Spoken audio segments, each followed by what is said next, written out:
Hi everyone and welcome to the Helper Medic. Recently I did a poll on social media and asked people what it is they wanted me to cover most. And unsurprisingly the most common answer was ECGs. And I mean, again, that's unsurprising because ECGs are really neglected in med school teaching. So chances are, if you've been asked to interpret an ECG on a ward round or in a tutorial, you've just looked confused and been lost for words. Or maybe you've seen one feature and gone with that and ended up not knowing what else is going on. So today we're starting an ECG series, and we're going to go through a systematic approach on how to interpret a 12-lead ECG. We'll go from the beginning, one step at a time, all the way to the end. And by the end of the series, you'll be able to interpret just about any ECG that you come across using the steps that we're going to go through in this method. So this approach to ECGs was taught to me by Dr. van der Scheef, Head of Internal Medicine at Victoria Hospital. If any of you are lucky enough to be placed there for your internal medicine rotations, you've got a lot to look forward to. As always, if you like the video and you want more videos on tips for medical students and clinical approaches, be sure to like the video, subscribe to the channel, and leave a comment telling me what you think and what you'd like to see more of in the future. And consider supporting us via the Patreon, because that's always appreciated. Today we'll be talking about the general principles of analyzing ECG, as well as how to calculate the rate and the rhythm, and then we'll move on to the specifics of the ECG waveform and all those components in the next few episodes. But what's the number one mistake that people make when analyzing an ECG? Chances are you've made this mistake. I know I made this mistake in the past. And the number one mistake is spot diagnosis. You see an ECG, you see a feature that you recognize, and you immediately zero in on it and say, oh, okay, I know what the diagnosis is.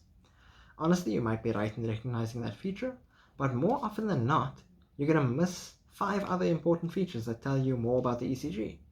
You might see a right bundle branch block. That's always the one we see, right? But you won't have analyzed the rest of the ECG. So you'll miss some other abnormalities and some other features that tell you what the cause of the abnormality actually is. So the first lesson is start from the beginning and follow the steps. Every single time, every ECG, follow the steps one by one so that you can avoid making any mistakes. Okay, now let's take a look at what the steps are to analyzing an ECG. Right? We'll go through all the steps now, and then we'll analyze each step in detail in subsequent videos. So the first step is rate. That means how many times does the heart beat per minute? So we need to calculate that. The second step is rhythm. So is the heartbeat regular or is it irregular?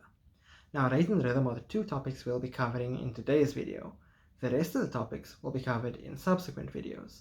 And once we've covered rate and rhythm, then you move on to the actual ECG waveform and you start analyzing that. First we have the P wave, which is this section right here.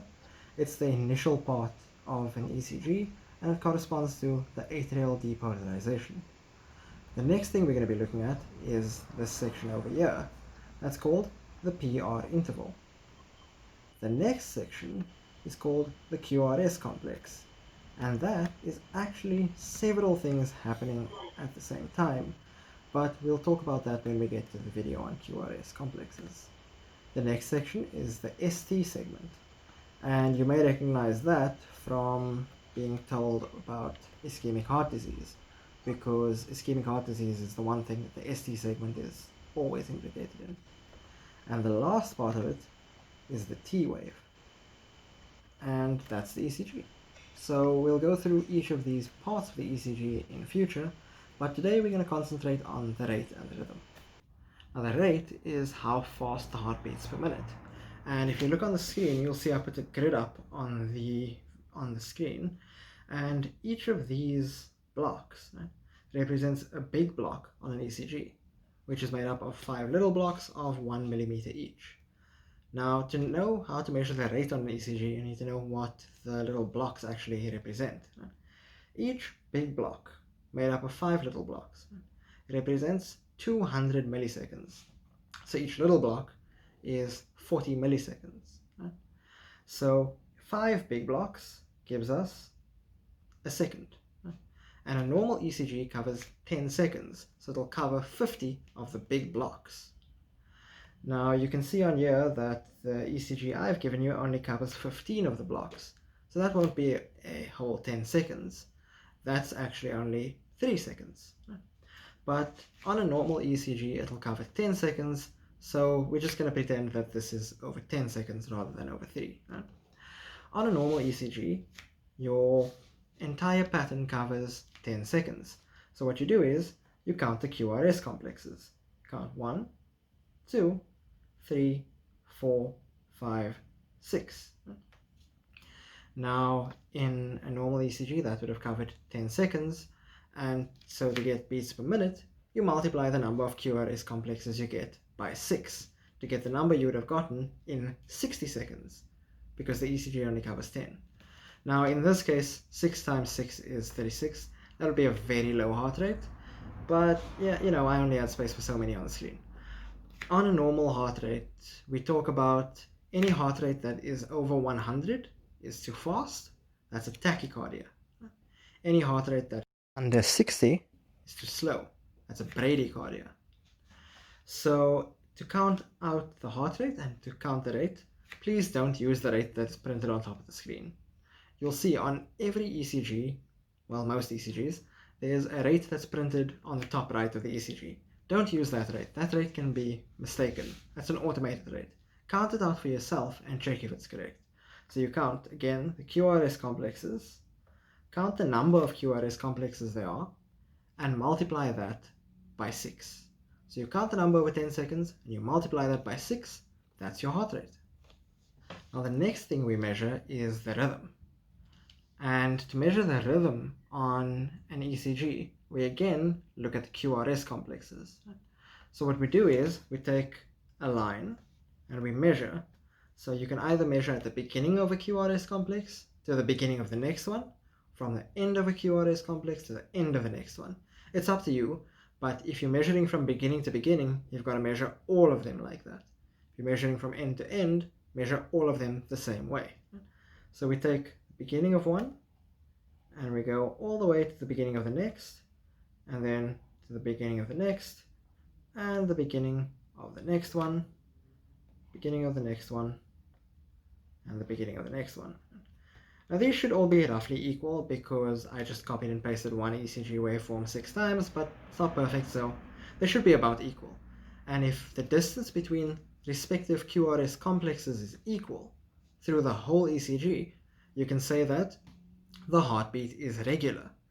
If the distances between these two QRS complexes are different than between these two, and there are differences between QRS complex distances, we call that an irregular heartbeat, because not all the heartbeats are occurring regularly. They're not occurring in a pattern, they are irregularities. And yeah, that's pretty much how to calculate rhythm. Now, if you look at how to analyze an ECG, you'll begin analysis with these two things, rate and rhythm, right? So you'll start by saying this ECG shows an irregular or a regular heartbeat with a rate of however many beats per minute. And that's how you start off every ECG. And that's actually it for what we have to cover in this episode. We went through the general principles of analyzing an ECG, we went through the steps one by one, and we actually took a look at how to calculate rate and rhythm in an ECG, and how you actually put that together in your statement of what the ECG shows. Next time we'll be looking at the P wave and its significance to the ECG, and also what questions you can ask to determine whether the P wave is or isn't normal. If you liked the video, don't forget to leave a like and a comment, subscribe to the channel, and consider supporting us via Patreon. Thanks everyone for watching, and I'll see you again next time.